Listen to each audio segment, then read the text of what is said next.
സ്വപ്നാടനം K Sudhakaran. നന്ദനത്തിൻ്റെ ഗേറ്റിന് മുന്നിലേക്ക് വെള്ള നിറത്തിലുള്ള ഒരു കാർ വന്നു നിന്നു. അത് അവരാണെന്ന് തോന്നുന്നു ടീച്ചറെ. വാസുദേവ കൈമൾ എഴുന്നേറ്റ് ഉത്സാഹത്തോടെ മുറ്റത്തേക്കുള്ള പടികളിറങ്ങി. പത്തരയ്ക്കെന്നല്ലേ പറഞ്ഞേ? കൃത്യസമയത്ത് തന്നെ വന്നല്ലോ. പത്മാവതി ടീച്ചർ പിന്നാലെ ചെന്നു. അകത്തെ മുറിയിൽ നിന്ന് സീമ ഓടിവന്ന് ഡോർ കർട്ടൻ്റെ വിടവിലൂടെ പുറത്തേക്ക് നോക്കി. മുറ്റത്തിൻ്റെ നടുവിലുള്ള തുളസിത്തറ ചുറ്റി കാർ വന്ന് അശോകമരത്തിൻ്റെ ചുവട്ടിൽ നിന്നു. ബാക്ക് ഡോർ തുറന്ന് ചന്ദ്രശേഖരൻ നായരാണ് ആദ്യം ഇറങ്ങിയത്. പിന്നാലെ വിലാസിനി അമ്മയും. വീട് കണ്ടുപിടിക്കാൻ ബുദ്ധിമുട്ടുണ്ടായോ? ഉപചാരപൂർവ്വം കൈമൾ ചോദിച്ചു.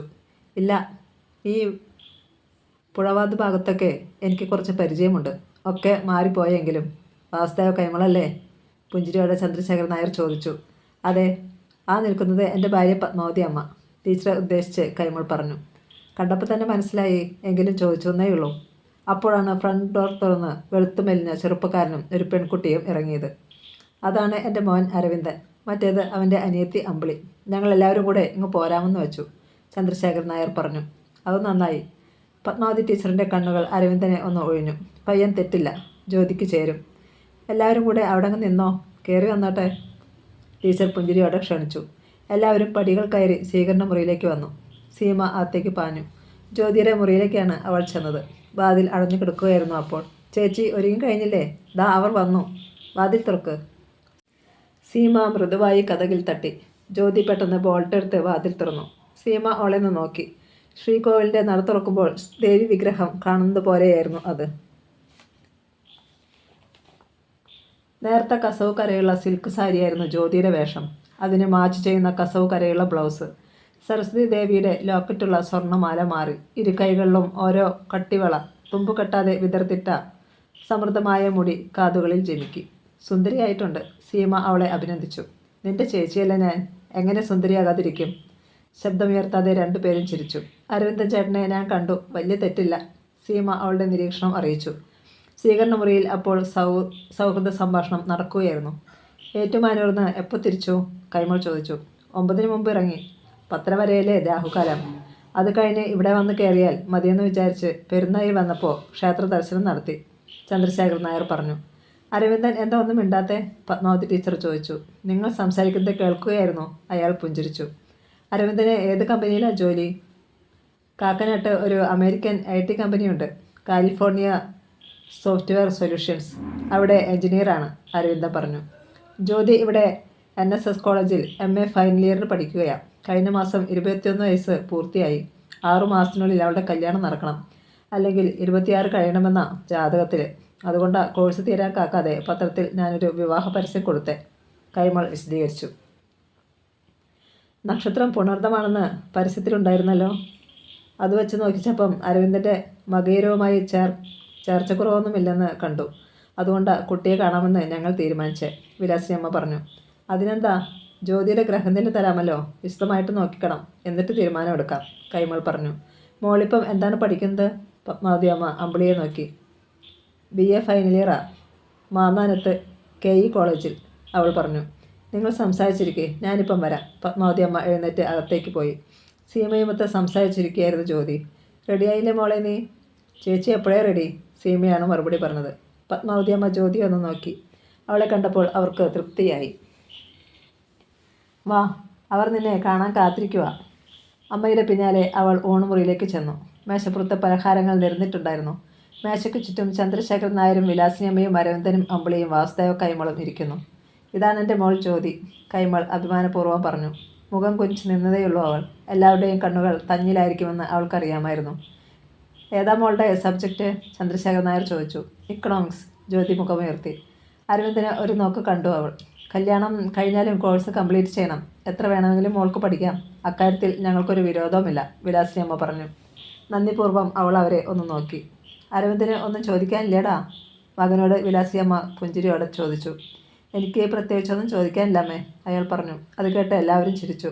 എങ്കിൽ മോൾ പോയിക്കോളൂ. ജ്യോതി അകത്തേക്ക് രക്ഷപ്പെട്ടു. ചേച്ചിക്ക് ഇഷ്ടപ്പെട്ടോ പയ്യൻസിനെ? കാത്തുനിന്ന സീമ ചോദിച്ചു.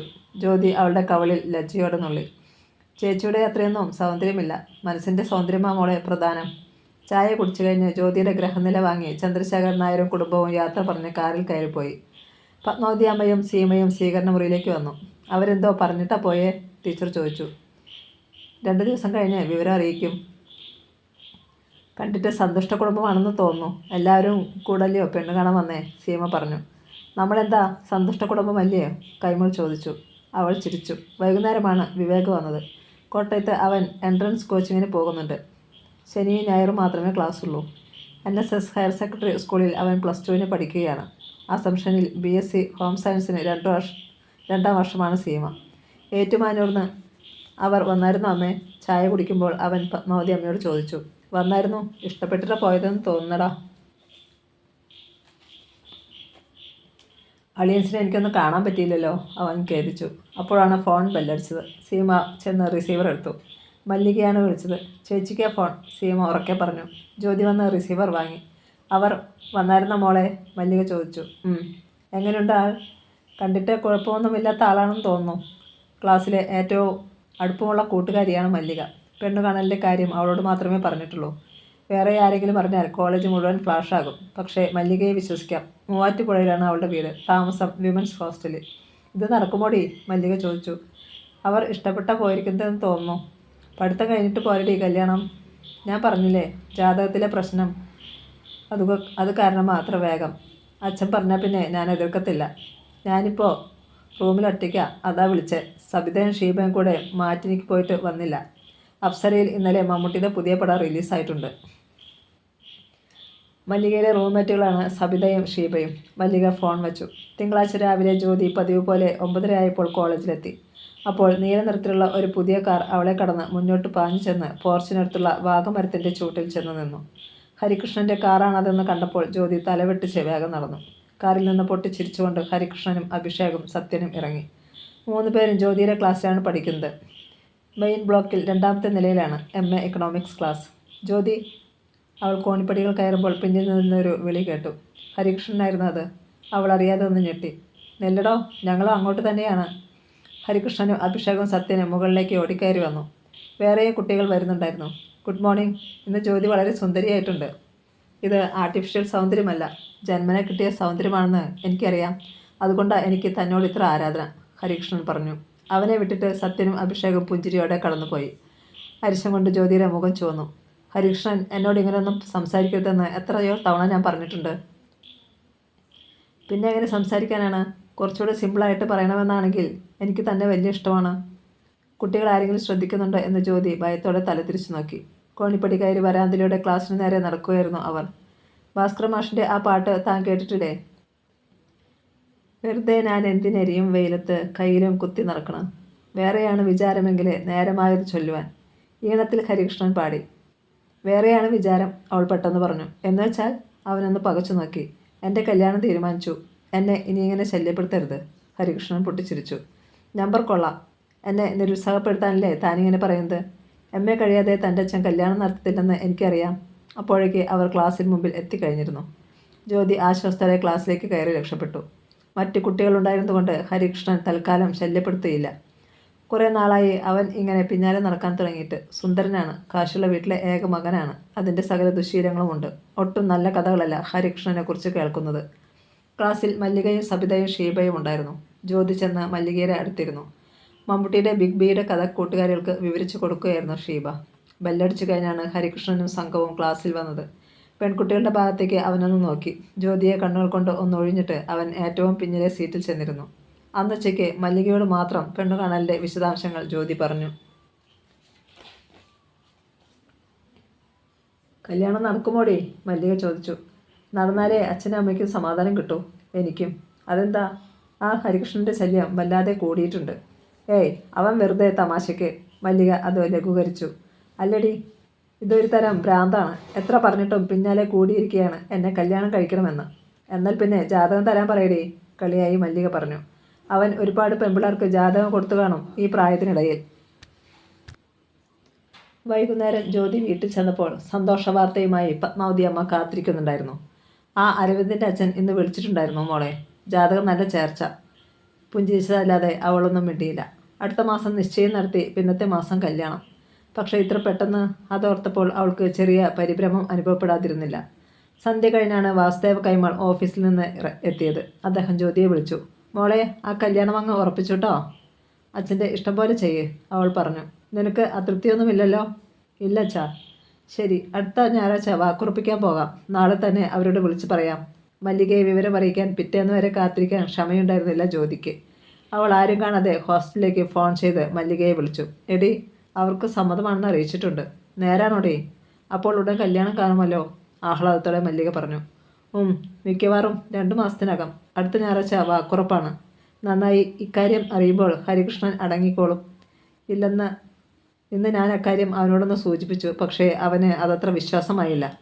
അത് സാരമില്ല, ഞാൻ ഷീബയോടും സബിതയോടും പറഞ്ഞോളാം. അവർ പറയുമ്പം അവൻ വിശ്വസിച്ചോളും. സബിതയും ഷീബയുമായി അവൻ അടുത്ത കമ്പനിയാണ്. പിറ്റേന്ന് ഉച്ചയ്ക്ക് കോളേജിൻ്റെ മുമ്പിലുള്ള ഐസ്ക്രീം പാർലറിൽ ഹരികൃഷ്ണനും സത്യനും അഭിഷേകും സബിതയും ഷീബയും ഒത്തുകൂടിയപ്പോഴാണ് ആ ബോംബ് പൊട്ടിയത്. നമ്മുടെ ജ്യോതിയുടെ കല്യാണം ഉറച്ചു. ഡിസംബറിൽ നമുക്ക് ഒരു ഊണ് കിട്ടും. ഹരികൃഷ്ണൻ ഒന്ന് ഞെട്ടി. ആര് പറഞ്ഞു നിന്നോട്? അവൻ ചോദിച്ചു. മല്ലിക. ക്രിസ്മസ് വെക്കേഷന് കല്യാണം നടത്താനാണ് പ്ലാൻ. ആരാണ് പയ്യൻ? അഭിഷേക് ചോദിച്ചു. പേര് അരവിന്ദൻ. കാക്കനാട്ട് ഒരു അമേരിക്കൻ IT കമ്പനിയിൽ സോഫ്റ്റ്വെയർ എഞ്ചിനീയറാണ്. ഏറ്റുമാനൂരാണ് അയാളുടെ വീട്, ഷീബ പറഞ്ഞു. ആ കല്യാണം നടക്കുകയില്ല, പെട്ടെന്ന് ഇടിവെട്ടുന്ന സ്വരത്തിൽ ഹരികൃഷ്ണൻ പറഞ്ഞു. ഞെട്ടലോടെ കൂട്ടുകാർ അവനെ നോക്കി. ഹരി, സത്യം വിളിച്ചു. ഞാൻ മോഹിച്ച പെണ്ണാണവൾ. അവളെ ഞാൻ ആർക്കും വിട്ടുകൊടുക്കുകയില്ല. ഹരി, ഭ്രാന്ത് പറയാതെ, ഷീബ അവനെ ശാസിച്ചു. ഭ്രാന്തല്ല, പരമമായ സത്യം. ജ്യോതി എൻ്റെ പെണ്ണാണ്. അവളെ എനിക്ക് സ്വന്തമാക്കണം. അവളുടെ കഴുത്തിൽ താലി കെട്ടുന്നത് ചെമ്പകശ്ശേരിയിലെ സുമതിക്കുട്ടിയമ്മയുടെ മകൻ ഈ ഹരികൃഷ്ണനായിരിക്കും. ഉറച്ച സ്വരമായിരുന്നു അത്. കൂട്ടുകാർ പരസ്പരം പകച്ചു നോക്കി.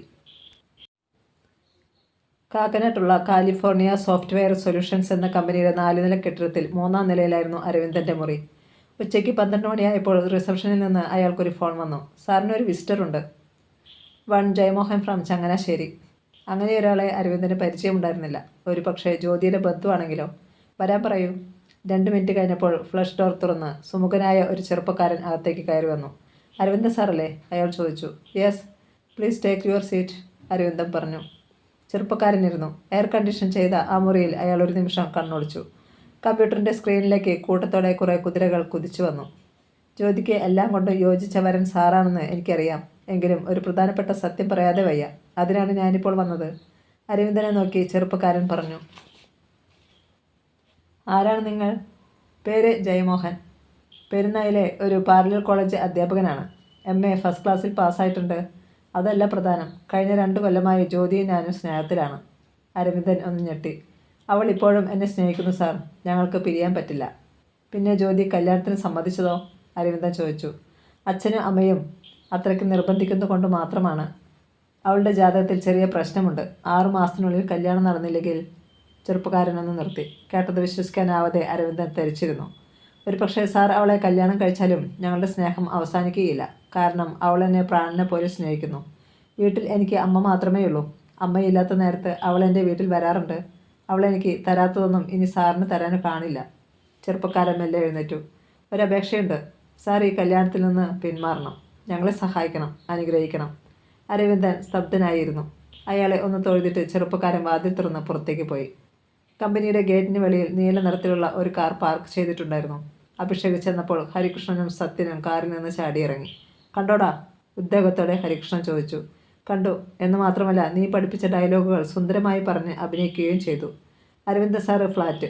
ഇതിന് വെറും ബിയർ മാത്രം പോരാ, അഭിഷേക് പറഞ്ഞു. നീ വണ്ടിയിൽ കയറ്. ആഹ്ലാദത്തോടെ ഹരികൃഷ്ണൻ സുഹൃത്തുക്കളെയും കൊണ്ട് കാറിൽ സിറ്റിയിലേക്ക് പാഞ്ഞു. അന്ന് രാത്രിയിൽ വാസുദേവ കൈമൾക്ക് ഒരു ഫോൺ കോൾ വന്നു. ഏറ്റുമാനൂരിൽ നിന്ന് ചന്ദ്രശേഖരൻ നായരാണ് വിളിച്ചത്. നിങ്ങൾ ഞായറാഴ്ച വാക്കുറപ്പിക്കാൻ ഇങ്ങോട്ട് വരുമെന്നല്ലേ പറഞ്ഞത്? അത് വേണ്ട. പാരിഷ് നിറഞ്ഞ ആ സ്വരം കേട്ട് കൈമൾ അമ്പരന്നു. എന്തായി പറയുന്നേ? വരണ്ടാന്നോ? അതെ, തറവാട്ടിൽ പിറന്ന പെൺകുട്ടിയെ മതി എൻ്റെ മോനെ. കൂടുതലൊന്നും പറയാൻ എൻ്റെ അന്തസ്സ് അനുവദിക്കുന്നില്ല. ചന്ദ്രശേഖരൻ നായർ പെട്ടെന്ന് ഫോൺ വച്ചു. വാസുദേവ കൈമൾ സ്തംഭിച്ചിരുന്നു. ജ്യോതി കോളേജിൽ നിന്ന് വന്ന് ഗേറ്റ് തുറന്ന് അകത്തേക്ക് കയറുമ്പോൾ കണ്ടു. അച്ഛൻ പൂമുഖത്തെ കസാരയിലിരിക്കുന്നു. പതിവില്ലാത്തതാണ്. അച്ഛൻ ഇന്ന് ഓഫീസിൽ പോയിട്ട് നേരത്തെ വന്നോ?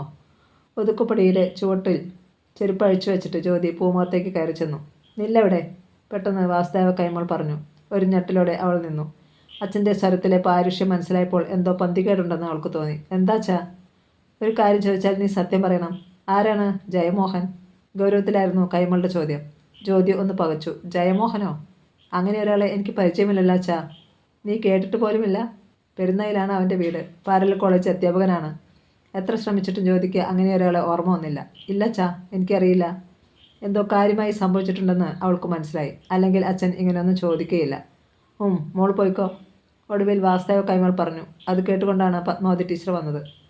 ഒന്നുമില്ല, ജ്യോതി നിൽക്കുന്നത് കണ്ട് കൈമൾ പറഞ്ഞു. അവൾ അകത്തേക്ക് കയറിപ്പോയി. എങ്കിലും ആകാംക്ഷ കാരണം അവൾ വാതിലിന് പിന്നിൽ കാത്തുനിന്നു. അമ്മയോട് അച്ഛൻ പറയാതിരിക്കില്ല. ഏറ്റുമാനൂരെ ആ പയ്യൻ്റെ ആലോചന, അത് നടക്കത്തില്ല ടീച്ചറെ, കൈമൾ പറഞ്ഞു. അതെന്താ? അമ്പരന്ന് പത്മാവതി ടീച്ചർ കൈമളെ നോക്കി. ഇന്നലെ അവൻ്റെ തന്ത ഫോൺ ചെയ്ത് വേണ്ടാത്ത ഒരു വർത്തമാനം പറഞ്ഞു. അത് ഞാൻ ടീച്ചറോട് പറഞ്ഞില്ലെന്നേ ഉള്ളൂ. ഇന്ന് ഓഫീസിൽ ചെന്ന് അയാളെ ഞാൻ കണ്ടു. എന്നിട്ട് ആരോ ഒരു വൃത്തികെട്ട കളി കളിച്ചു. ആ പയ്യനെ കാണാൻ ഏതോ ഒരു ജയമോഹൻ അവൻ്റെ ആഫീസിൽ ചെന്നിരുന്നത്രേ. ചന്ദ്രശേഖരൻ നായരിൽ നിന്ന് അറിഞ്ഞ കാര്യങ്ങളെല്ലാം കൈമൾ പത്മാവതി ടീച്ചറോട് പറഞ്ഞു. അകത്തുനിന്ന് ജ്യോതി അത് കേട്ട് ഞെട്ടി. സാരമില്ല ടീച്ചറെ, നമ്മുടെ മോൾക്ക് ഇതിലും മെച്ചമായ ഒരു ബന്ധമായിരിക്കും ദൈവം കണ്ടുവച്ചേക്കുന്നത്.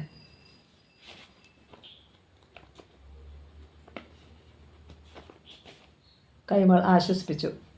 ജ്യോതി തളർച്ചയോടെ അവളുടെ മുറിയിലേക്ക് പോയി. സീമ കോളേജിൽ നിന്നെത്തിയപ്പോൾ അവൾ കിടക്കുകയായിരുന്നു. എന്താ ചേച്ചി, സുഖമില്ലേ? മേശപ്പുറത്ത് ബാഗ് വെച്ചിട്ട് അവൾ ജ്യോതിയുടെ അടുത്തിരുന്നു. ഒന്നുമില്ല. പീരിയഡ്സ് ആയോ?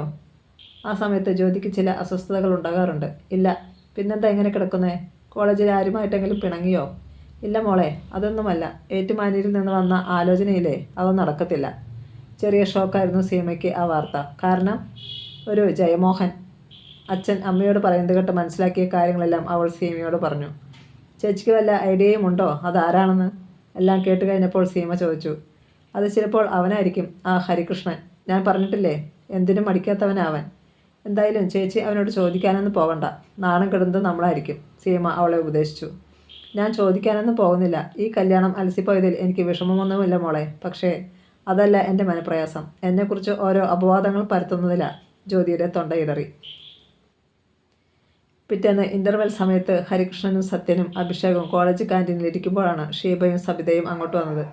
ഹരികൃഷ്ണനെയും മറ്റും കണ്ട് കൂട്ടുകാരികൾ ഇരുവരും അങ്ങോട്ട് ചെന്നു. 2 കസേരകൾ വലിച്ചിട്ട് അവരും ആ മേശയ്ക്ക് ചുറ്റും ഇരുന്നു. ഞങ്ങൾക്ക് ഐസ്ക്രീം വേണം, സബിത പ്രഖ്യാപിച്ചു. ഷീബയുടെ മ്ലാനമായ മുഖം അഭിഷേക് ശ്രദ്ധിച്ചു. തനിക്ക് എന്ത് പറ്റി ഷീബ? അവൻ ചോദിച്ചു. അവളൊന്നും പറഞ്ഞില്ല. ഹരികൃഷ്ണൻ 2 ഐസ്ക്രീമിന് ഓർഡർ കൊടുത്തു. ഒരു കാര്യം അറിഞ്ഞോ, നമ്മുടെ ജ്യോതിയുടെ കല്യാണം നടക്കത്തില്ല, പെട്ടെന്ന് സബിത പറഞ്ഞു. അതെന്താ? ആകാംക്ഷ മറച്ചു വെച്ച് ഹരികൃഷ്ണൻ ചോദിച്ചു. കാരണമൊന്നും അറിയത്തില്ല, മല്ലികയാ പറഞ്ഞത്. പക്ഷേ എന്തോ പ്രശ്നമുണ്ട്. ജാതകപൊരുത്തമില്ലായിരിക്കും, അഭിഷേക് പറഞ്ഞു. ചിലപ്പോൾ ജ്യോതിക്ക് ചെറുക്കനെ പിടിച്ചു കാണത്തില്ല. അതായിരിക്കും, സത്യം പറഞ്ഞു. ഷീബയ്ക്ക് ആ പറഞ്ഞത് ഒട്ടും സുഖിച്ചില്ല. പിന്നെ കാമദേവൻ ഉടലോടെ ഇറങ്ങി വരും അവളെ കെട്ടിക്കൊണ്ടു പോകാൻ, അവജ്ഞയോടെ അവൾ പറഞ്ഞു. ഹരികൃഷ്ണൻ അത് കേട്ട് ഹൃദയപൂർവ്വം പൊട്ടിച്ചിരിച്ചു. അവന് അടക്കാനാവാത്ത ആഹ്ലാദം അനുഭവപ്പെട്ടു. പയ്യൻ 2 ഐസ്ക്രീം കൊണ്ടുവന്ന് മേശപ്പുറത്ത് വെച്ചു. ജ്യോതിയുടെ കല്യാണാലോചന അലസിപ്പോയത് നന്നായെന്നാണ് എനിക്ക് തോന്നുന്നേ, സത്യം പറഞ്ഞു. അതെന്താ? പെട്ടെന്ന് ഷീബ ചോദിച്ചു. പഠിക്കാൻ നല്ല മിടുക്കിയല്ലേ അവൾ? നല്ല ഭാവിയുള്ള കുട്ടിയാ. കല്യാണം കഴിഞ്ഞാൽ പിന്നെ ഉഴപ്പും. അത് നേരാ, സബിത പറഞ്ഞു. എന്തായാലും എനിക്ക് ഭാഗ്യമുണ്ട്, അല്ലെങ്കിൽ പിന്നെ ഈ ആലോചന മാറിപ്പോകത്തില്ലായിരുന്നു, ഹരികൃഷ്ണൻ പറഞ്ഞു. ഹരി വെറുതെ വെയിൽ കൊള്ളണ്ട. ജ്യോതിക്ക് നിന്നെ കണ്ണെടുത്താൽ കണ്ടുകൂടാ, ഷീബ പറഞ്ഞു. നിനക്കറിഞ്ഞുകൂടാഞ്ഞിട്ടാ. പുറമെ കാണിക്കുന്ന ഈ ദേഷ്യമൊക്കെ വെറും ഞമ്പറ. ഉള്ളിൻ്റെ ഉള്ളിൽ അവൾക്ക് എന്നെ ഇഷ്ടമാണ്. ഇനി നിങ്ങളോട് കാര്യം പറയാം. ജ്യോതിക്ക് അയാളെ ഇഷ്ടപ്പെട്ടില്ലെന്ന് പറഞ്ഞതുകൊണ്ടാണ് അവളുടെ അച്ഛൻ പിന്മാറിയത്. ഒരു രഹസ്യം വെളിപ്പെടുത്തുന്ന മട്ടിൽ ഹരികൃഷ്ണൻ പറഞ്ഞു. നേരോ? വിശ്വാസം വരാത്ത മട്ടിൽ അഭിഷേക് ചോദിച്ചു. അതേടാ, അവളുടെ ആങ്ങള വിവേക് എൻ്റെ ഫ്രണ്ടാ, അവനാ പറഞ്ഞത്. ഐസ്ക്രീം പെട്ടെന്ന് ഷീബയ്ക്ക് കഴിച്ചു. അന്ന് കോളേജ് വിട്ടപ്പോൾ ഹരികൃഷ്ണൻ നേരെ വീട്ടിലേക്ക് പോയി. ചുറ്റുമതിലുള്ള 3 ഏക്കർ പുരയിടത്തിൻ്റെ നടുവിലാണ് ചെമ്പകശ്ശേരി എന്ന കൂറ്റൻ ഇരുനില വീട്. ഹരികൃഷ്ണൻ്റെ അച്ഛൻ ഡോക്ടർ ഗോപിനാഥൻ നായർ പണിയിച്ചതാണ് അത്. 3 വർഷം മുമ്പ് ഹൃദയാഘാതം വന്ന് അദ്ദേഹം മരിച്ചുപോയി. വിശാലമായ മുറ്റത്ത് ചെന്ന് ഹരികൃഷ്ണൻ്റെ കാർ നിന്നു. പോർച്ചിൽ സുമതിക്കുട്ടിയമ്മയുടെ കാർ കണ്ടപ്പോൾ അവന് സമാധാനമായി. അമ്മ ഹോസ്പിറ്റലിലേക്ക് പോയിട്ടില്ല. ചെമ്പകശ്ശേരി നേഴ്സിംഗ് ഹോമിലെ ചീഫ് മെഡിക്കൽ ഓഫീസറാണ് ഡോക്ടർ സുമതിക്കുട്ടിയമ്മ. ഡോക്ടർ ഗോപിനാഥൻ നായർ മരിക്കുന്നതുവരെ അദ്ദേഹമായിരുന്നു ചീഫ് മെഡിക്കൽ ഓഫീസർ. ഹരികൃഷ്ണൻ വേഗം സുമതിക്കുട്ടിയമ്മയുടെ മുറിയിലേക്ക് നടന്നു. സ്റ്റെതസ്കോപ്പുമായി പുറത്തേക്ക് വരുന്നുണ്ടായിരുന്നു അപ്പോൾ സുമതിക്കുട്ടിയമ്മ. പതിവ് പോലെ കരയുള്ള ബംഗാൾ കോട്ടൺ സാരിയായിരുന്നു അവരുടെ വേഷം. സൗമ്യമായ മുഖഭാവമുള്ള ഒരു 50കാരി, വെളുത്ത ശരീരം. അമ്മ പോവാണോ? ഹരികൃഷ്ണൻ പെട്ടെന്ന് ചോദിച്ചു. ഹോസ്പിറ്റലിൽ നിന്ന് 2 തവണ വിളി വന്നതാ. ഒരു എമർജൻസി ഉണ്ട്, അവർ പറഞ്ഞു. പേരെടുത്ത ഗൈനക്കോളജിസ്റ്റാണ് ഡോക്ടർ സുമതിക്കുട്ടിയമ്മ. വരാൻ വൈകുമോ? എന്താടാ? പുറത്തേക്ക് നടന്നുകൊണ്ടാണ് അവർ ചോദിച്ചത്. ഹരികൃഷ്ണനും ഒപ്പം ചെന്നു. മാർബിൾ തറയിൽ അമ്മയുടെ വെളുത്ത പാദങ്ങളുടെ പ്രതിഫലനം അവൻ കണ്ടു. എനിക്കൊരു കാര്യം സംസാരിക്കാനുണ്ടായിരുന്നു. ജ്യോതിയുടെ കാര്യം അമ്മയുടെ അടുത്ത് അവതരിപ്പിക്കണം. ഇനി വൈകാൻ പാടില്ല. ഞാൻ വന്നിട്ട് സംസാരിക്കാം. സുമതികുട്ടിയമ്മ കാറിൽ കയറി ഓടിച്ചു പോയി. മോന് ചായ വേണ്ടായോ? സാവിത്രി വന്ന് ചോദിച്ചു. അടുക്കളയുടെ ചുമതലക്കാരിയാണ് സാവിത്രി. വെളുത്തുമെലിഞ്ഞ ഒരു 40കാരി. അമ്മയുടെ തറവാട്ടിലെ പഴയ ആശ്രിതൻ്റെ മകൾ. ഭർത്താവ് മരിച്ചപ്പോൾ ഇവിടെ കൊണ്ടുവന്ന് താമസിപ്പിച്ചതാണ്. കുട്ടികളില്ല. ചായ വേണം ചേച്ചി. കഴിക്കാൻ എന്താ ഉള്ളത്? എന്ത് വേണമെങ്കിലും ഉണ്ടാക്കിത്തരാം. പഴംപൊരി മതി. ഹരി കുളി കഴിഞ്ഞ് വേഷം മാറി വന്നപ്പോഴേക്ക് ചായയും പഴംപൊരിയും തയ്യാറായിരുന്നു. സാവിത്രി നെയ്യിൽ പൊരിച്ചെടുക്കുന്ന ഏത്തപ്പഴത്തിന് പ്രത്യേക രുചിയുണ്ട്. ഞാൻ ഹോസ്പിറ്റലിലൊന്ന് പോയിട്ട് വരാം ചേച്ചി. കുഞ്ഞമ്മാവനൊന്ന് കാണണം. കാറുമെടുത്ത് അവൻ അപ്പോൾ തന്നെ ഇറങ്ങി. കോട്ടയത്തിന് പോകുമ്പോൾ MC റോഡിൽ മധുമൂല കഴിഞ്ഞിട്ടാണ് ചെമ്പകശ്ശേരി നഴ്സിംഗ് ഹോം. 5 നിലകളുള്ള മനോഹരമായ കെട്ടിടം. മുൻവശത്ത് മനോഹരമായ ചെടികളും മരങ്ങളും വച്ചു പിടിപ്പിച്ചിട്ടുണ്ട്. ഹരികൃഷ്ണൻ ചെന്നപ്പോൾ ധാരാളം കാറുകൾ മുൻവശത്ത് പാർക്ക് ചെയ്തിട്ടുണ്ടായിരുന്നു. OPയിൽ നല്ല തിരക്ക്. അവൻ നേരെ അഡ്മിനിസ്ട്രേറ്ററുടെ മുറിയിലേക്ക് ചെന്നു. ഫോണിൽ ആരോട് സംസാരിച്ചിരിക്കുകയായിരുന്നു രമേശൻ നായർ. എതിർവശത്തുള്ള കസേരയിൽ ഹരികൃഷ്ണൻ കാത്തിരുന്നു. ജ്യോതിയെക്കുറിച്ച് കുഞ്ഞമ്മാവനും അറിഞ്ഞിരിക്കണമല്ലോ. അമ്മ എതിർത്താലും കുഞ്ഞമ്മാവൻ്റെ സപ്പോർട്ട് വേണം. സുമതികുട്ടിയമ്മയുടെ ഏറ്റവും ഇളയ അനുജനാണ് രമേശൻ നായർ. സംസാരം അവസാനിപ്പിച്ച് ഫോൺ വെച്ചിട്ട് അയാൾ ഹരികൃഷ്ണനെ നോക്കി. നിന്റെ പഠിത്തം കഴിഞ്ഞിട്ട് വേണം എൻ്റെ പണി നിന്നെ ഏൽപ്പിച്ച് എനിക്ക് മസ്കറ്റിലേക്ക് തിരിച്ചു പോകാൻ. അതുകൊണ്ട് സമയം കിട്ടുമ്പോഴൊക്കെ ഇവിടെ വന്ന് എല്ലാം നോക്കിക്കണ്ട് പഠിക്കുന്നത് നല്ലതാണ്, രമേശൻ നായർ പറഞ്ഞു. മസ്കറ്റിൽ അക്കൗണ്ടൻ്റായിരുന്നു. ഒരു കൊല്ലം മുമ്പ് ഹോസ്പിറ്റലിലെ അഡ്മിനിസ്ട്രേറ്റർ റിട്ടയർ ചെയ്ത് പോയപ്പോൾ രമേശൻ നായരെ വിളിച്ചു വരുത്തിയതാണ് സുമതികുട്ടിയമ്മ. അവിവാഹിതനാണ് രമേശൻ നായർ. MA കഴിഞ്ഞ് MBA പഠിച്ചിട്ട് ഞാനിവിടെ അഡ്മിനിസ്ട്രേറ്റർ ആകും. അതുവരെ കുഞ്ഞമ്മ അവനെ വിടത്തില്ല, അവൻ പറഞ്ഞു. അപ്പോൾ വീണ്ടും ഫോൺ ബെല്ലടിച്ചു. രമേശൻ നായർ റിസീവർ എടുത്തു. മുംബൈയിലുള്ള ഏതോ മരുന്ന് കമ്പനിയിൽ നിന്നുള്ള വിളിയായിരുന്നു അത്. സംസാരം നീണ്ടപ്പോൾ ഹരികൃഷ്ണൻ മടുപ്പോടെ പുറത്തേക്കിറങ്ങി. പെട്ടെന്ന് അവൻ്റെ മൊബൈൽ ബെല്ലടിക്കാൻ തുടങ്ങി. അവൻ അതെടുത്ത് നോക്കി. ഷീബയാണ് വിളിക്കുന്നത്. എന്താ ഷീബ? അവൻ ചോദിച്ചു. എൻ്റെ മമ്മിയെ നെഞ്ചുവേദനയായിട്ട് എറണാകുളത്ത് രക്ഷോറിൽ അഡ്മിറ്റ് ചെയ്തടാ. ഇത്തിരി സീരിയസ് ആണെന്നാ ജേക്കപ്പേട്ടൻ വിളിച്ച് പറഞ്ഞേ. എനിക്കിവിടെ പോകണം. നീ എന്നെ ഒന്ന് ഹെൽപ്പ് ചെയ്യണം ഹരി. തിരുക്കത്തിലാണ് അവൾ സംസാരിച്ചത്. എന്താ നിൻ്റെ കയ്യിൽ കാശില്ലേ? പറ, എത്ര വേണം? അതല്ല, മണി 6 ബസ്സിന് പോയാൽ വൈകും. നിനക്കെന്നെ എറണാകുളത്തൊന്ന് കൊണ്ടുപോകാമോ?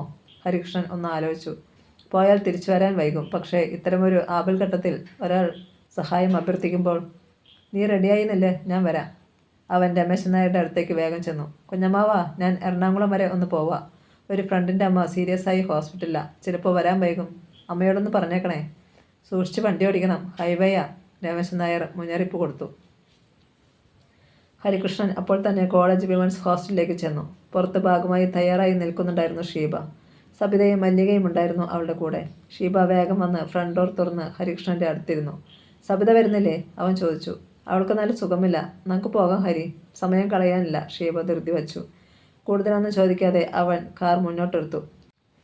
ഷീബയുടെ ക്ലോസ് ഫ്രണ്ടല്ലേ താൻ? അവളുടെ മമ്മി ICUവിലാണെന്ന് അറിഞ്ഞപ്പം തനിക്കും കൂടെ പോകാമായിരുന്നു, മല്ലിക പറഞ്ഞു. സബിത അത് കേട്ട് പൊട്ടിച്ചിരിച്ചു. അവളുടെ അമ്മയ്ക്ക് നെഞ്ചുവേദനയുമില്ല, ICUവിലുമല്ല. അവർ കോതമംഗലത്തെ വീട്ടിൽ സുഖമായിരിക്കുക, അവൾ പറഞ്ഞു. മല്ലിക പകച്ചു നോക്കി. പക്ഷെ ഷീബ പറഞ്ഞത് ഹോസ്റ്റൽ മേട്ടറേയും നമ്മളെയും കബളിപ്പിക്കാനുള്ള ഒരു നാടകമല്ലേടാ അത്. 2 പേരും കൂടെ ആലപ്പുഴയ്ക്ക് പോയേക്കുന്നേ. ഇന്ന് അവിടെ ഒരു ഹോട്ടലിൽ താമസിക്കും. നാളെ വരും. മല്ലിക ഞെട്ടിപ്പോയി. പക്ഷെ സബിത, അവൾക്ക് വിശ്വസിക്കാൻ കഴിഞ്ഞില്ല. താൻ ഇങ്ങനെ ഒരു പാവമായി പോയല്ലോ. പോയി ശരിക്ക് തല തുറത്ത്, പനി പിടിപ്പിക്കാതെ. മല്ലികയുടെ ഈറൻ മുടിയിൽ നിന്ന് അപ്പോഴും വെള്ളം ഇറ്റു വീഴുന്നുണ്ടായിരുന്നു. ഹരികൃഷ്ണൻ്റെ കാറ് അപ്പോൾ ആലപ്പുഴയ്ക്ക് പായുകയായിരുന്നു. ഹൈവേയിലെത്തിയാൽ ബൈപ്പാസ് വഴി ലക്ഷോറിൽ വേഗം എത്താം. ഇത്ര സ്പീഡ് വേണ്ട ഹരി, പെട്ടെന്ന് ഷീബ പറഞ്ഞു. വേഗം ചെല്ലണ്ടേ? തലതിരിച്ചവൻ ചോദിച്ചു. വേണ്ട. കാറിൽ കയറിയപ്പോൾ തന്നെ ഷീബയുടെ പെരുമാറ്റത്തിൽ എന്തോ പന്തിക്കേടുണ്ടെന്ന് ഹരികൃഷ്ണന് തോന്നിയതാണ്. നന്നായി അണിഞ്ഞൊരുങ്ങിയിട്ടുണ്ടായിരുന്നു ഷീബ. അവളുടെ ശരീരത്തിൽ നിന്ന് ഏതോ പെർഫ്യൂമിൻ്റെ രൂക്ഷഗന്ധം ഉയരുന്നുണ്ടായിരുന്നു. ടൈറ്റ് ജീൻസും നേർത്ത ടീഷർട്ടുമായിരുന്നു അവളുടെ വേഷം. ഹെഡ്ലൈറ്റ് തെളിയിച്ച് എതിരെ വാഹനങ്ങൾ വരുന്നുണ്ടായിരുന്നു. ഹരികൃഷ്ണൻ കാറിൻ്റെ വേഗത കുറച്ചു.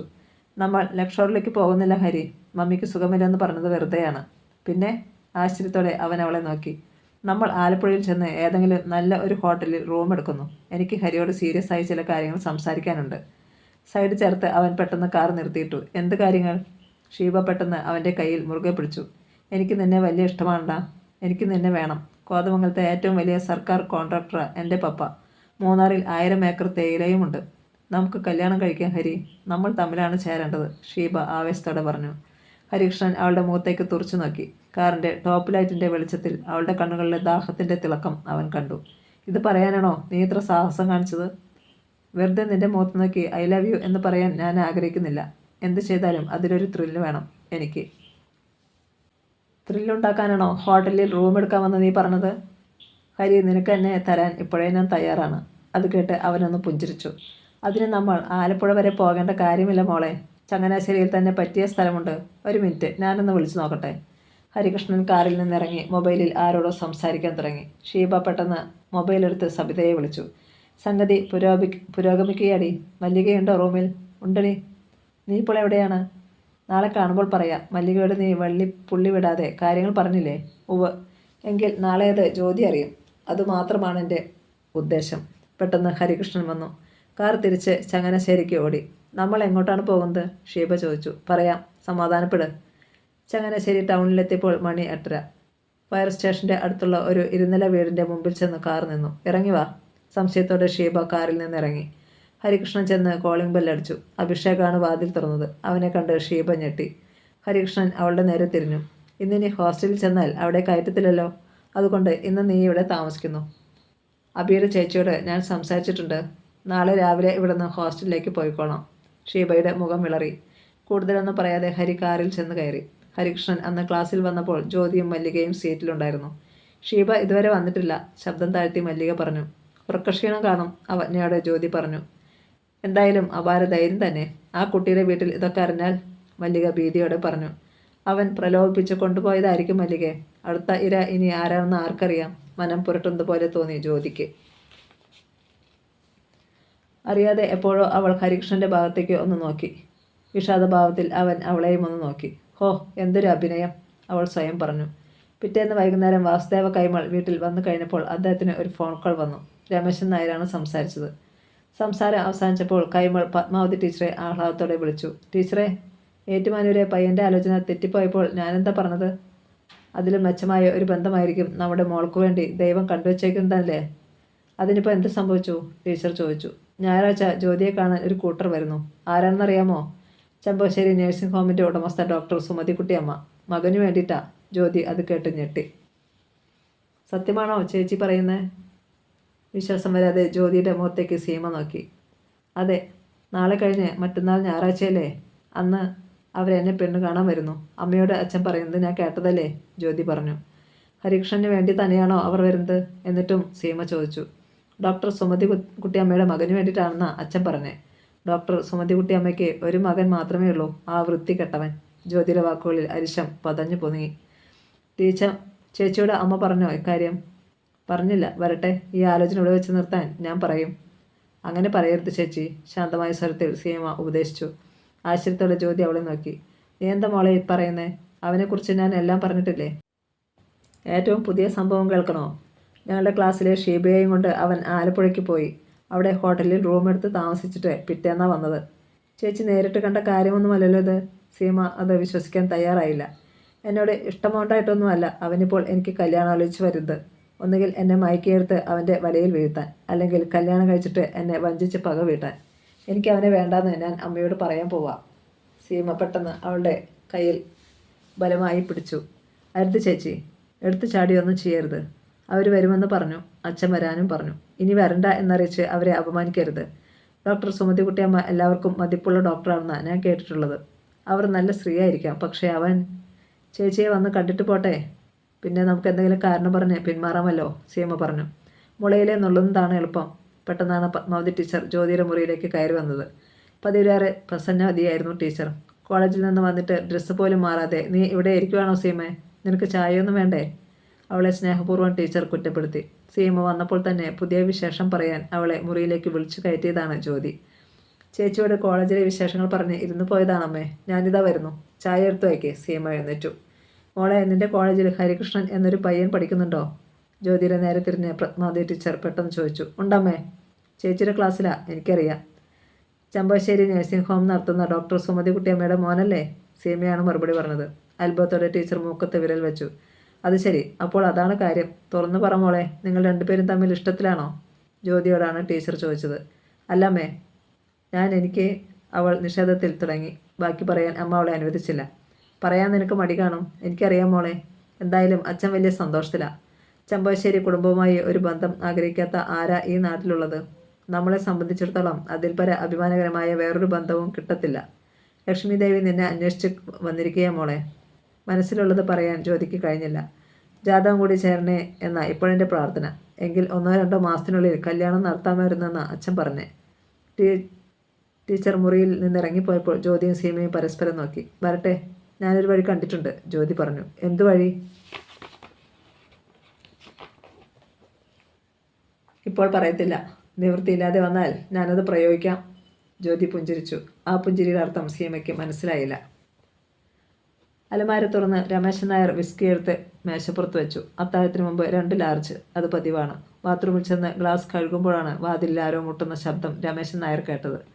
അയാൾ വിസ്കി കുപ്പിയെടുത്ത് അലമാരയിൽ വെച്ചിട്ട് അടച്ചിട്ട് ചെന്ന് വാതിൽ തുറന്നു. ഹരികൃഷ്ണനാ വന്നത്? നീയായിരുന്നോ? ഞാൻ വിചാരിച്ചു.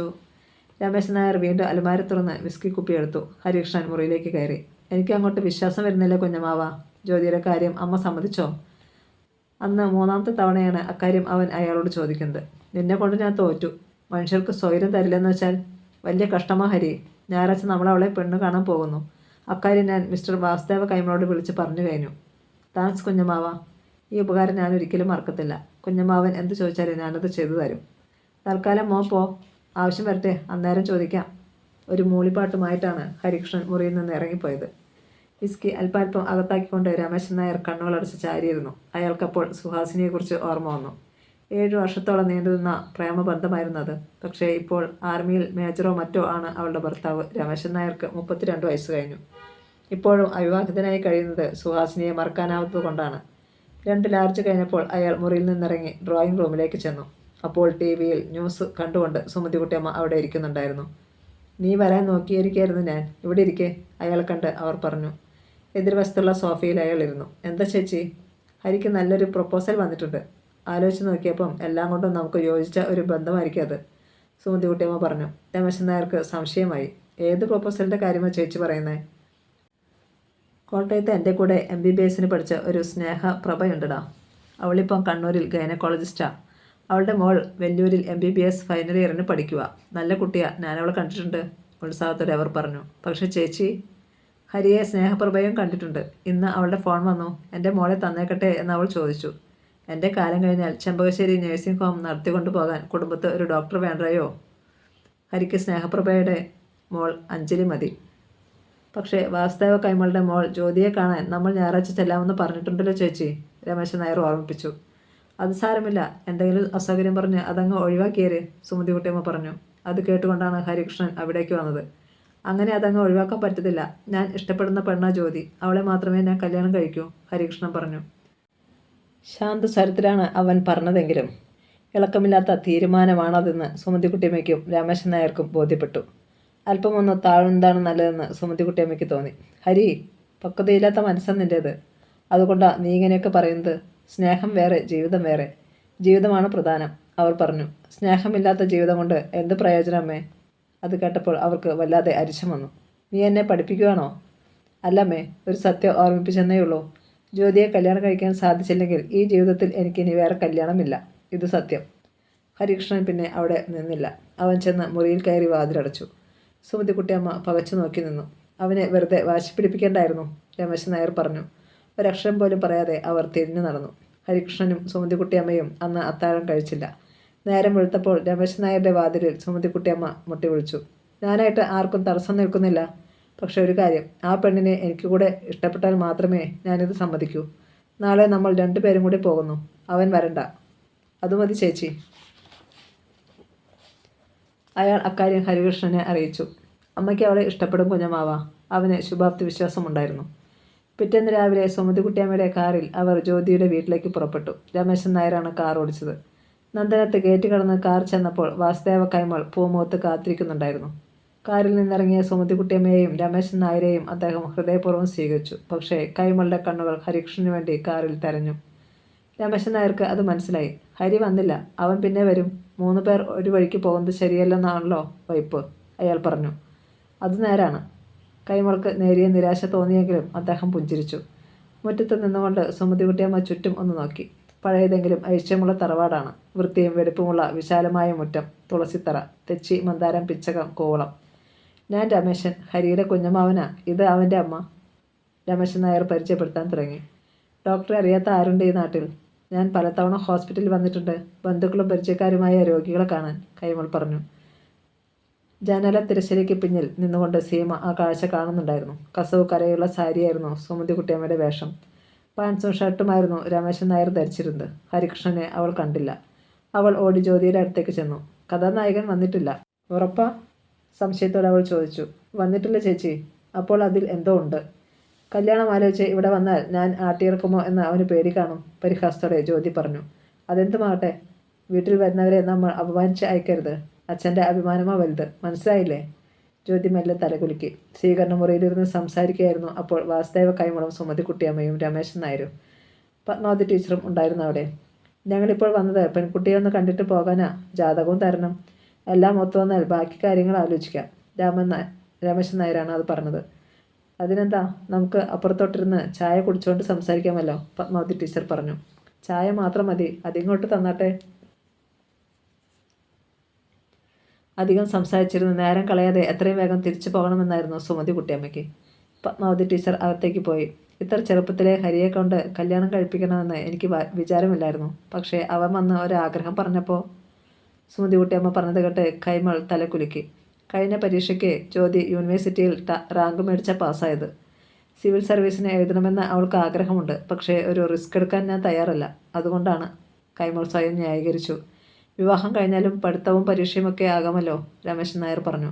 അപ്പോൾ ഒരു ട്രേയിൽ 3 കപ്പ് ചായയുമായി ജ്യോതി സ്വീകരണ മുറിയിലേക്ക് വന്നു. പിന്നാലെ പത്മാവതി ടീച്ചറും. സാരിയായിരുന്നു അവളുടെ വേഷം.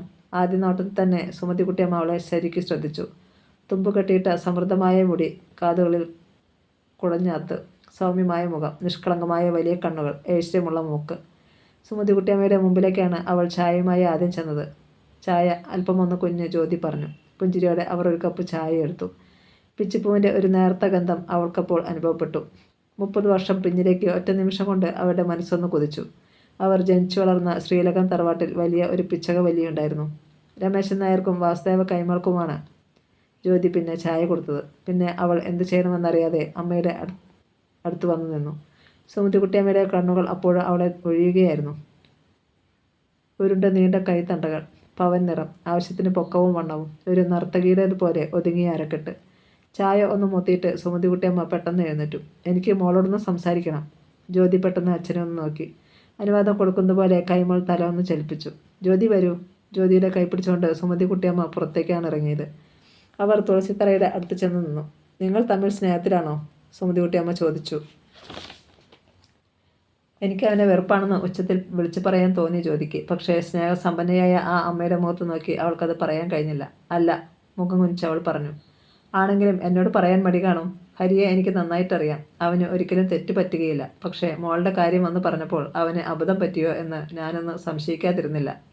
ജ്യോതി മുഖമുയർത്തി അവരെ ഒന്ന് നോക്കി. പക്ഷേ നിന്നെ കണ്ടപ്പോൾ എനിക്ക് മനസ്സിലായി മോളെ അവന് തെറ്റൊന്നും പറ്റിയിട്ടില്ലെന്ന്. ഞെട്ടലോടെ അവൾ സുമതികുട്ടിയമ്മയെ തുറച്ചു നോക്കി. ദൈവമേ, അപകടത്തിലേക്ക് കൊണ്ടുചെന്ന് ചാടിക്കുകയാണോ നീ എന്നെ? ഹരിയെക്കുറിച്ചുള്ള അഭിപ്രായം ഇപ്പോഴാണ് പറയേണ്ടതെന്ന് അവൾക്ക് തോന്നി. പക്ഷേ സീമയുടെ വാക്കുകൾ പെട്ടെന്ന് അവൾക്ക് ഓർമ്മ വന്നു. വീട്ടിൽ വന്നവരെ അപമാനിച്ച് അയക്കരുത്. വേണ്ട, കാര്യങ്ങൾ അവനോട് തന്നെ പറയാം, അതാണ് നല്ലത്. കാര്യങ്ങളൊക്കെ മുറ പോലെ നടക്കട്ടെ. പക്ഷേ ഒരു കാര്യത്തിൽ ഒട്ടും വിട്ടുവീഴ്ച പാടില്ല, പഠിത്തത്തിൻ്റെ കാര്യത്തിൽ, സുമതികുട്ടിയമ്മ പറഞ്ഞു. അവളെയും കൊണ്ട് അവർ സ്വീകരണ മുറിയിലേക്ക് വീണ്ടും ചെന്നു. ജ്യോതിയുടെ ഗ്രഹനില മേടിച്ചോ രമേശ? വാങ്ങിച്ചു ചേച്ചി. ഹരിയുടേത് കൊടുക്കുകയും ചെയ്തു, രമേശൻ നായർ പറഞ്ഞു. യാത്ര പറഞ്ഞ് സുമതികുട്ടിയമ്മയും രമേശൻ നായരും കാറിൽ കയറിപ്പോയി. ഈ കല്യാണം നടക്കുമെന്ന് എനിക്ക് തോന്നുന്നു ടീച്ചറെ, വാസുദേവ കൈമൾ അപ്പോൾ പറഞ്ഞു. എൻ്റെ മനസ്സും അങ്ങനെ പറയുന്നത്. നടന്നാൽ അത് നമ്മുടെ മോളുടെ ഭാഗ്യ, ടീച്ചർ ശരിവെച്ചു. പേരും പ്രശസ്തിയും ഇഷ്ടം പോലെ സമ്പത്തുമുള്ള കുടുംബക്കാരാ ചെമ്പകശ്ശേരിക്കാർ. അവരുടെ മുന്നിൽ നമ്മളാരാ? വെറും പുൽക്കൊടി. എന്നിട്ടും അവർ വന്നില്ലേ ഇവിടെ? അതാ അവരുടെ മഹത്വം. അച്ഛനും അമ്മയും പറയുന്നതെല്ലാം ജ്യോതി കേൾക്കുന്നുണ്ടായിരുന്നു. അമർത്തിവെച്ച തേങ്ങൽ പോലെ അവളുടെ ഹൃദയം വിങ്ങി. സുമതികുട്ടിയമ്മയും രമേശൻ നായരും ചെന്നപ്പോൾ ഉത്കണ്ഠയോടെ ചെമ്പകശ്ശേരിയിൽ ഹരികൃഷ്ണൻ കാത്തിരിക്കുന്നുണ്ടായിരുന്നു. ഗൗരവം നടിച്ചാണ് സുമതികുട്ടിയമ്മ കാറിൽ നിന്നിറങ്ങിയത്. ഹരികൃഷ്ണൻ ഓടി ചെന്നു. അമ്മയ്ക്ക് ഇഷ്ടപ്പെട്ടോ ജ്യോതിയെ? അവൻ ചോദിച്ചു. ജാതകം കൂടി പരിശോധിക്കട്ടെ, പൊരുത്തമുണ്ടെങ്കിൽ ആലോചിക്കാം, അവർ പറഞ്ഞു. ഹാവൂ, ആശ്വാസമായി. അവൻ ദീർഘമായി നിശ്വസിച്ചു. സുമതികുട്ടിയമ്മ അവരുടെ മുറിയിലേക്ക് പോയി. ഹരികൃഷ്ണൻ ആദ്യം വിളിച്ചത് അഭിഷേകിനെയാണ്. ജ്യോതിയെ അമ്മയ്ക്ക് ഇഷ്ടപ്പെട്ടടാ. എൻ്റെ അമ്മയെ എനിക്കറിയില്ലേ, അതുകൊണ്ടാണ് ഞാൻ ധൈര്യമായി വിട്ടത്. അപ്പോൾ കല്യാണം ഉടൻ. കോളേജിൽ അതൊരു സംഭവമായിരിക്കുമെടാ. സകല കുട്ടികളെയും ഞാൻ കല്യാണത്തിന് ക്ഷണിക്കും. പിന്നെ അവൻ സത്യനെ വിളിച്ചു. അവളുടെ ഗ്രഹനില കിട്ടി. ഇന്ന് തന്നെ കുഞ്ഞമ്മാവനുമൊത്ത് ഞാൻ കാവാലത്തിന് പോവാം. അവിടെ കൊള്ളാവുന്ന ഒരു ജ്യോതിഷിയുണ്ട്. പക്ഷേ ജ്യോതി പുറമെ എന്ത് പ്രകടിപ്പിച്ചാലും ഉള്ളിൻ്റെ ഉള്ളിൽ അവൾക്ക് എന്നെ ഇഷ്ടമാടാ. ഞാൻ മറ്റു പെൺപിള്ളേരുമൊത്ത് കമ്പനി അടിക്കുന്നത് അവൾക്ക് ഇഷ്ടമല്ല. സത്യത്തിൽ അവളുടെ ദേഷ്യം കാണാനും കൂടിയാണ് ഞാൻ അങ്ങനെയൊക്കെ ചെയ്യുന്നത്. ഇനി അതെല്ലാം നിർത്താൻ പോവാ. പക്ഷേ നീ ഷീബയെ പേടിക്കണം. സത്യൻ മുന്നറിയിപ്പ് കൊടുത്തു. അവളെ നിലയ്ക്ക് നിർത്താൻ എനിക്കറിയാം. അന്നുച്ച കഴിഞ്ഞ് രമേശൻ നായരുമൊത്ത് ഹരികൃഷ്ണൻ കാവാലത്ത് പോയി. 1 മണിക്കൂറോളം കാത്തിരുന്ന ശേഷമാണ് കരുണാകര പണിക്കരെ അവർക്ക് കാണാൻ സാധിച്ചത്. ജ്യോതിയുടെയും ഹരികൃഷ്ണൻ്റെയും ഗ്രഹനിലകൾ അയാൾ വിശദമായി പരിശോധിച്ചു. കണക്കുകൾ എഴുതി ഹരിക്കുകയും ഗുണിക്കുകയും ചെയ്തു. കവടി നിരത്തി. മുൾമുനയിൽ എന്ന പോലെയാണ് ഹരികൃഷ്ണൻ അയാളുടെ മുമ്പിൽ പുൽപ്പായയിൽ ചമ്രം പഠിച്ചിരുന്നത്. ഒടുവിൽ പണിക്കർ പുഞ്ചിരിച്ചു. ഉത്തമ ജാതകം, ഒരു ദോഷവുമില്ല. ധൈര്യമായിട്ട് വിവാഹം നടത്താം. ഹരികൃഷ്ണന് ആശ്വാസമായി. പിന്നീട് പൊരുത്തങ്ങളെക്കുറിച്ച് വിശദമായി പണിക്കർ സംസാരിച്ചു. രമേശൻ നായർ എല്ലാം തലക്കുലുക്കി കേട്ടു. ഹരികൃഷ്ണൻ്റെ മനസ്സ് അപ്പോൾ അവിടെയെങ്ങും ആയിരുന്നില്ല. ചാർത്ത് എഴുതി വാങ്ങുമ്പോൾ 1001 രൂപയാണ് അവൻ ദക്ഷിണ കൊടുത്തത്. ഒന്നാന്തര പൊരുത്തം. ചെമ്പകശ്ശേരിയിൽ തിരിച്ചെത്തിയപ്പോൾ സുമതിക്കുട്ടിയമ്മയോട് രമേശൻ നായർ പറഞ്ഞു, നീ ആ കൈമളെ വിളിച്ച് വിവരം പറഞ്ഞോളൂ. അപ്പോൾ തന്നെ നന്ദനത്തേക്ക് വിളിച്ച് രമേശൻ നായർ കൈമളെ വിവരം അറിയിച്ചു. നാളെ തിങ്കളാഴ്ചയല്ലേ, ഹരികൃഷ്ണനെ ഇങ്ങോട്ടൊന്ന് വിടുമോ? കൈമൾ ചോദിച്ചു. നാളെ വേണ്ട, അടുത്ത ഞായറാഴ്ച അവനെയും കൊണ്ട് ഞാൻ അങ്ങോട്ട് വരാം. രമേശൻ നായർ സമ്മതിച്ചു. അത് മതി. ഹരികൃഷ്ണന് അന്ന് രാത്രിയിൽ ശരിക്ക് ഉറങ്ങാൻ കഴിഞ്ഞില്ല. ജ്യോതി മാത്രമായിരുന്നു അവൻ്റെ മനസ്സിൽ. പിറ്റേന്ന് രാവിലെ കോളേജിൽ ചെന്നപ്പോൾ ജ്യോതി ക്ലാസ്സിലുണ്ടായിരുന്നു. ഹരികൃഷ്ണനെ കണ്ട് അവൾ അവൻ്റെ അടുത്തേക്ക് ചെന്നു. ഹരികൃഷ്ണൻ, പുറത്തേക്കൊന്ന് വരാമോ? എനിക്കൊരു കാര്യം സംസാരിക്കാനുണ്ട്, ഗൗരവഭാവത്തിൽ അവൾ പറഞ്ഞു. അവന് വേണ്ടി കാത്തു നിൽക്കാതെ അവൾ ക്ലാസ്സിൽ നിന്നിറങ്ങി വരാന്തയിലെ കൈവരിയുടെ അടുത്തേക്ക് ചെന്നു നിന്നു. ഹരികൃഷ്ണൻ ആകാംക്ഷയോടെ അവളുടെ സമീപത്തേക്ക് ചെന്നു. എന്താ ജ്യോതി? അവൻ ചോദിച്ചു. ജ്വലിക്കുന്ന കണ്ണുകളോടെ അവൾ അവനെ അഭിമുഖീകരിച്ചു. അമ്മയെ വിട്ടു നടത്തിയ കല്യാണാലോചന നാടകമുണ്ടല്ലോ, അത് വളരെ ചീപ്പായിപ്പോയി. നിങ്ങളുടെ തന്ത്രം എനിക്ക് മനസ്സിലായി ഹരികൃഷ്ണ. പക്ഷേ ഈ ജ്യോതി ആ വലയിൽ വീഴത്തില്ല. അമ്പരന്ന് അവൻ അവളെ നോക്കി. ജ്യോതി, സത്യമായും ഞാൻ അഥവാ എന്നെ കല്യാണം കഴിക്കാനാണ് നിങ്ങളുടെ യഥാർത്ഥ ഉദ്ദേശമെങ്കിലും അതിന് എന്നെ കിട്ടത്തില്ല. പണവും പത്രാസവും ഉപയോഗിച്ച് എൻ്റെ വീട്ടുകാരെ വിലക്കെടുക്കാമെന്നായിരിക്കും നിങ്ങളുടെ വിചാരം. നായയുടെ വാല് 100 കൊല്ലം കുഴലിട്ടാലും അതിൻ്റെ വളവ് മാറുകയില്ല. കല്യാണം കഴിഞ്ഞാലും പെണ്ണുങ്ങളുടെ പിന്നാലെ പോകുന്ന സ്വഭാവം നിങ്ങൾ ഉപേക്ഷിക്കത്തില്ല. എനിക്ക് നിങ്ങളെ വേണ്ട ഹരികൃഷ്ണ. ഇനി ഈ പേര് പറഞ്ഞ് വീട്ടിൽ കയറി വന്നാൽ മാനം കെട്ട് മടങ്ങി പോകേണ്ടി വരും നിങ്ങൾക്ക്. അവനെ രൂക്ഷഭാവത്തിൽ ഒന്ന് നോക്കിയിട്ട് ജ്യോതി ക്ലാസ്സിലേക്ക് കയറിപ്പോയി. ഹരികൃഷ്ണൻ മരവിച്ച ശരീരവും മനസ്സുമായി നിന്നു. മെറീന ഹോട്ടലിൻ്റെ മുമ്പിൽ കാർ നിന്നു. വണ്ടിയിൽ നിന്ന് അഭിഷേകും സത്യനും ഇറങ്ങി. ഹരികൃഷ്ണൻ ഡ്രൈവിംഗ് സീറ്റിൽ തന്നെ ഇരുന്നതേയുള്ളൂ. ഇറങ്ങട ഹരി, ഡോർ തുറന്നു പിടിച്ച് അഭിഷേക് പറഞ്ഞു. ഹരികൃഷ്ണൻ മെല്ലെ കാറിൽ നിന്നിറങ്ങി. 2 എണ്ണം അകത്ത് ചെല്ലുമ്പോൾ നിൻ്റെ ഈ വിഷമമൊക്കെ പമ്പ കടക്കും. നിനക്കിവിടെ പരിചയമില്ലെങ്കിലും ഇടയ്ക്കിടയ്ക്ക് ഞങ്ങളിവിടെ വരാറുള്ളതാ. നീ വാ, സത്യം പറഞ്ഞു. സത്യനാണ് മുമ്പിൽ നടന്നത്. പിന്നാലെ അഭിഷേകും ഹരികൃഷ്ണനും ചെന്നു. രാവിലെ ജ്യോതിയുമായി കണ്ടുമുട്ടിയതിന് ശേഷം ഹരികൃഷ്ണൻ ക്ലാസ്സിൽ കയറിയതേയില്ല. അവൾ പറഞ്ഞ വാക്കുകൾ അവനെ അത്രയേറെ തകർത്തു കളഞ്ഞിരുന്നു. ലോഡ്ജിൽ ചെന്ന് വൈകുന്നേരം വരെ സത്യൻ്റെ മുറിയിൽ തളർന്നു കിടക്കുകയായിരുന്നു അവൻ. ജ്യോതിയുമായുള്ള കല്യാണം നടക്കില്ലെന്ന വിവരം ക്ലാസ്സിൽ പലരും അറിഞ്ഞു കഴിഞ്ഞു. വീട്ടിൽ ചെന്ന് അമ്മയോടും കുഞ്ഞമ്മാവനോടും ഇനി എന്തു പറയും? ഓർത്തപ്പോൾ മേലാസകലം പുകയുന്നത് പോലെ ഹരികൃഷ്ണന് തോന്നി. അവൻ തല കുമ്പിട്ടിരുന്നു. സത്യൻ ഹരികൃഷ്ണനൊന്ന് നോക്കി. അവൾ ഐശ്വര്യറായൊന്നുമല്ലല്ലോ. ഒന്ന് പോകാൻ പറയടാ. അവളേക്കാൾ എത്രയോ സൗന്ദര്യമുള്ള പെൺപിള്ളേർ നമ്മുടെ പെരുന്നയിൽ തന്നെയുണ്ട്.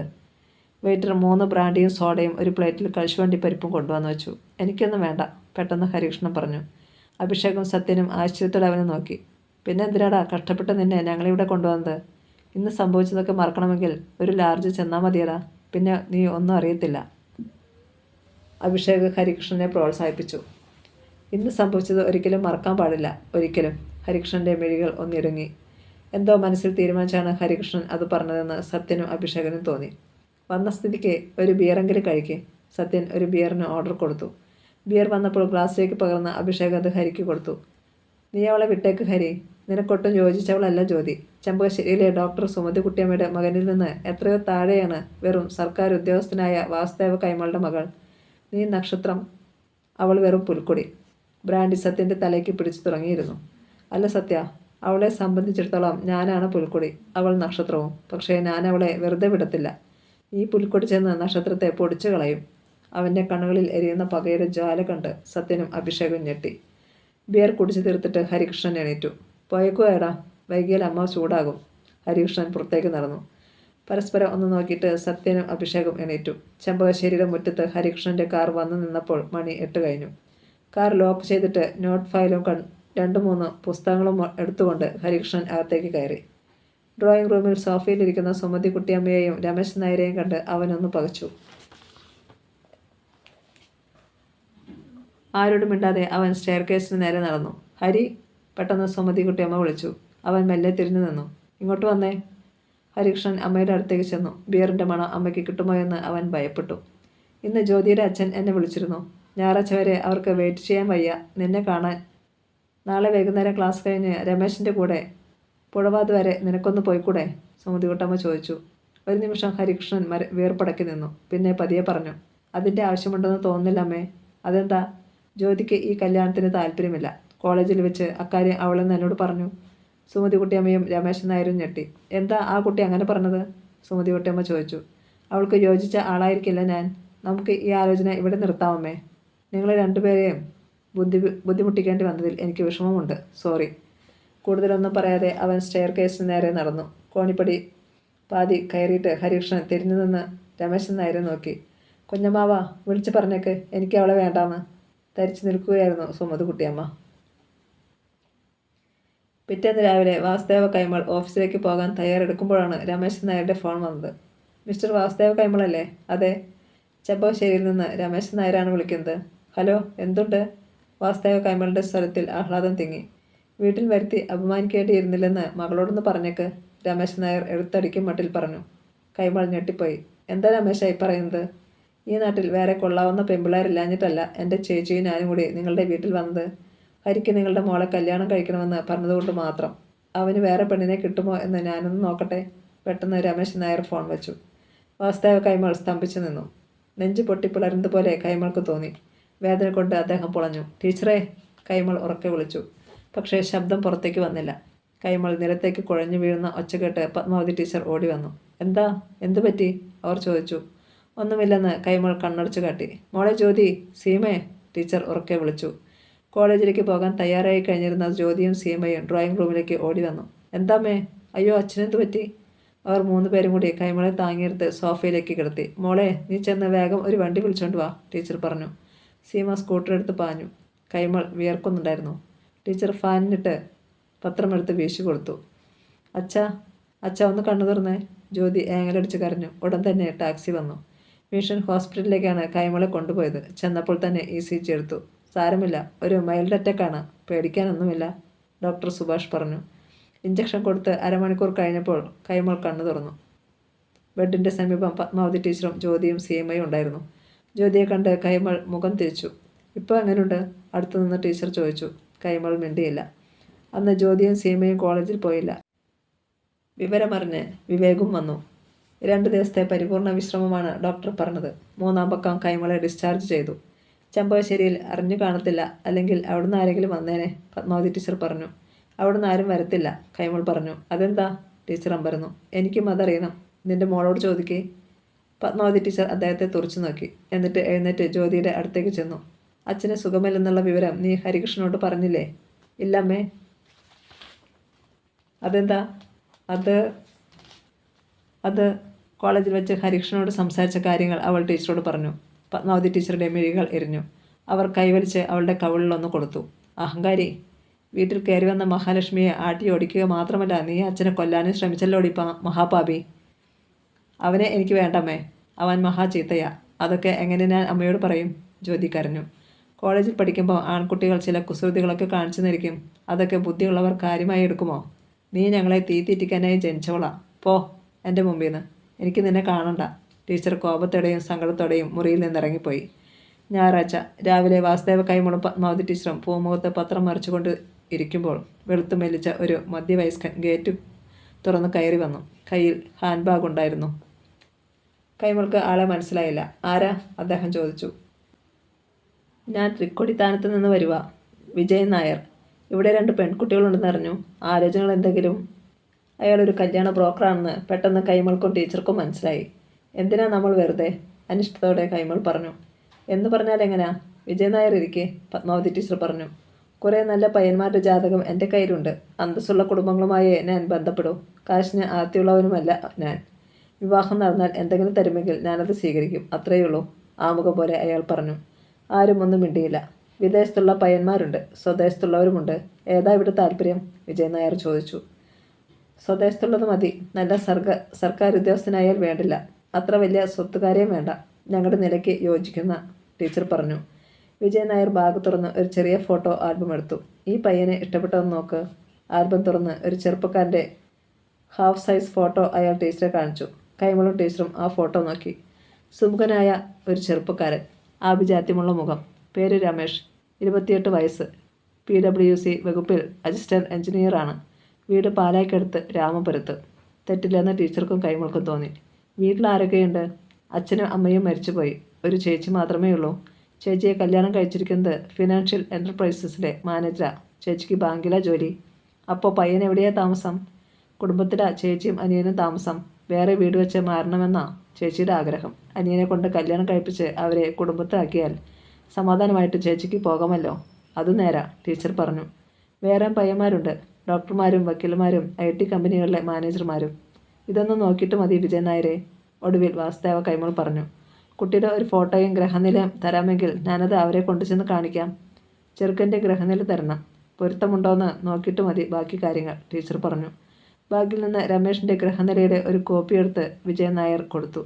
ടീച്ചർ അകത്ത് ചെന്ന് ജ്യോതിയുടെ ഒരു കളർ ഫോട്ടോയും ഗ്രഹനിലയുടെ കോപ്പിയും വിജയൻ നായർക്ക് കൊടുത്തു. 100 രൂപയുടെ ഒരു നോട്ടും കൊടുത്തു. നന്ദനത്തെ ഫോൺ നമ്പർ വാങ്ങി സന്തോഷവാനായിട്ടാണ് വിജയൻ നായർ പോയത്. പിറ്റേന്നാണ് വിജയൻ നായർ രാമപുരത്ത് പോയത്. രാവിലെ 8 മണിയായപ്പോൾ അയാൾ ശ്രീഭദ്രയിൽ ചെന്നു. ആ നേരത്തെ ചെന്നില്ലെങ്കിൽ സുലോചനയെയും ശശാങ്കനെയും രമേഷിനെയും കാണാൻ പറ്റില്ലെന്ന് അയാൾക്കറിയാമായിരുന്നു. 9:30 3 പേരും പോകും. എന്താ വിജയൻ നായരെ, പുതിയത് വല്ലതും തടഞ്ഞോ? അയാളെ കണ്ട് ശശാങ്കൻ ചോദിച്ചു. നല്ല ഒന്നാന്തരം കുടുംബത്തിൽ പിറന്ന ഐശ്വര്യമുള്ള ഒരു കുട്ടിയുടെ ആലോചനയുമായിട്ട് സാറേ ഞാനിന്ന് വന്നേക്കുന്നേ. പേര് ജ്യോതി. MAക്ക് അവസാന വർഷം പഠിക്കുന്നതേയുള്ളൂ. അത് കേട്ടുകൊണ്ടാണ് സുലോചന അവിടേക്ക് വന്നത്. ജോലിയുള്ള പെമ്പിളരൊന്നുമില്ലേ നായരെ? അവൾ ചോദിച്ചു. ഉണ്ട്, അതും നോക്കാം. ജ്യോതിയുടെ ഫോട്ടോ എടുത്ത് അയാൾ അവൾക്ക് കൊടുത്തു. കണ്ടിട്ട് തെറ്റില്ല, അത് നോക്കിയിട്ട് സുലോചന പറഞ്ഞു. രമേഷിനെ വിളിക്ക്, അവനാണല്ലോ തീരുമാനിക്കേണ്ടത്, ശശാങ്കൻ പറഞ്ഞു.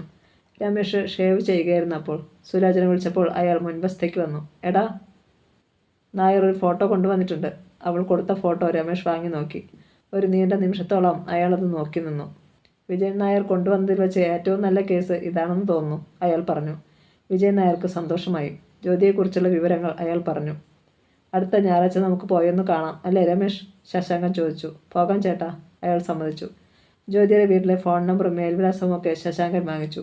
അന്ന് ഓഫീസിൽ നിന്ന് പതിവിൽ നേരത്തെ രമേഷ് ഇറങ്ങി. അരുണാപുരത്ത് ചെന്ന് ഇടത്തേക്ക് തിരിഞ്ഞ് ഓടിട്ട് വെള്ളത്തേച്ച ഒരു ചെറിയ വീടിൻ്റെ മുമ്പിൽ കാർ നിന്നു. കാറിൻ്റെ ശബ്ദം കേട്ട് സുന്ദരിയായ ഒരു യുവതി പുറത്തേക്ക് ഇറങ്ങി വന്നു.